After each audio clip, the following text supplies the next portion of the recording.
Hello, welcome to the podcast. I'm Nathan, and I'm joined today by Trevor May. Hello. Yes.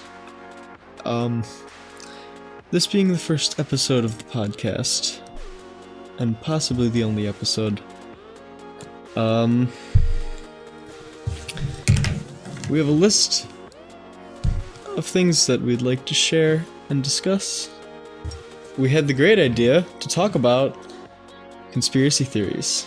So Trevor, hit us with some good conspiracy theories. Well, I know a lot of funny conspiracy theories, but I think there's some really good, realistic conspiracy theories. So like conspiracy theories that would actually, like you could see being plausible. Yes. I learned that word from Mythbusters. Continue. The simulation theory.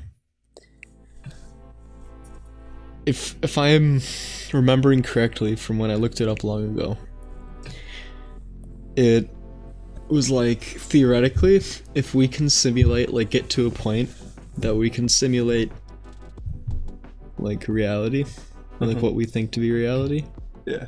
then like the chances that we're in a simulation right now are like exponentially higher. Yeah. I know. And It's ridiculous. I don't know, man. We might get there with quantum computing. It's weird. Yeah. So that's one conspiracy theory. Yeah. There's the classic Listen to moon landing conspiracy. Yes, the classic moon landing one.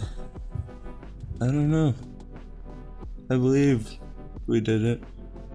I do too. I don't really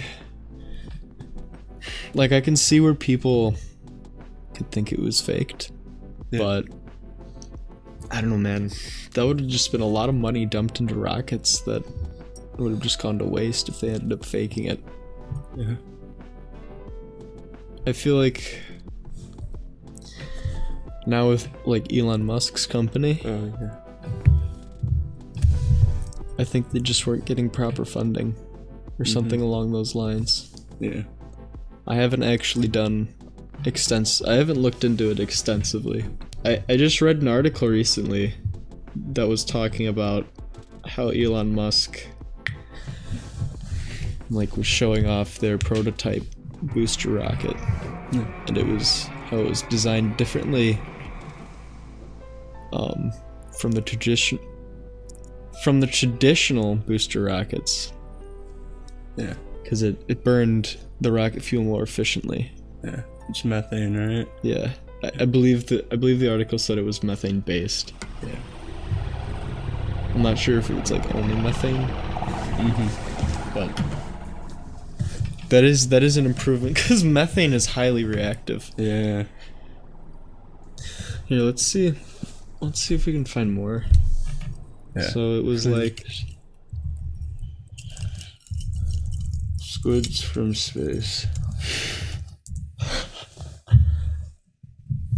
there's a game called Squids from Space on Steam. It's $2.99 and it's got a 9 out of 10. Oh my god. What does it look like?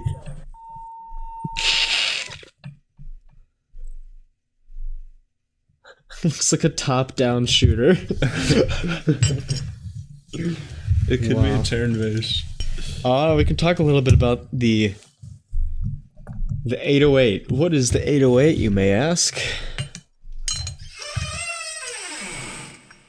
What is A drum beat? You'll hear it in hip-hop songs, Yes. rap songs. Actually, just a variety of different genres and subgenres. But they are one of the original, like, first wave, consumer wave of analog drum machines. Like electronic drum machines, yeah. And they The first one to launch was in 1980, and I have the price here. At the time, it was around 1,195 US dollars. But Wow. it launched in 1980, and it was the Roland TR-808. And I'm going to completely butcher this one, but it was created by Ikutaro Takahashi. Yeah. It was a failure. There was a competitor, the Lim LM1, which had more sales at the time. The thing about the 808 is that sort of classic bounce, sort of boom to it. You can take a basic 808, Yeah. like you get your high quality FLAC, and you can just basically go at it, have fun with it, make it into something. It sounds completely different, but still like Yeah. at its core, it's an 808. Yeah. It's pretty much all the only fun fact I really have about the 808. Yeah. But it could store on the Wikipedia page, it says 64 patterns and 768 measures. So that's a decent amount of memory. Yeah. I'm curious if somebody made like an 8 measure long drum loop and then stored it. You could store like 96 drum loops, like 8 measures long, Yeah. for each. But yeah, so that's interesting. That's really the only polyphony 12. I don't know. God, I just probably said that terribly. But that basically means like you could have 12 things playing at once, essentially. That can be a good thing or a bad thing, depending on what you're going for. Mm-hmm. Because obviously, you don't want to have that if you're using something for like a lead instrument. But nowadays, you can just switch it off and just choose your own. So, yeah. This has been Trevor. Hello and goodbye from And Trevor. goodbye from Nathan as well. And yeah, let's just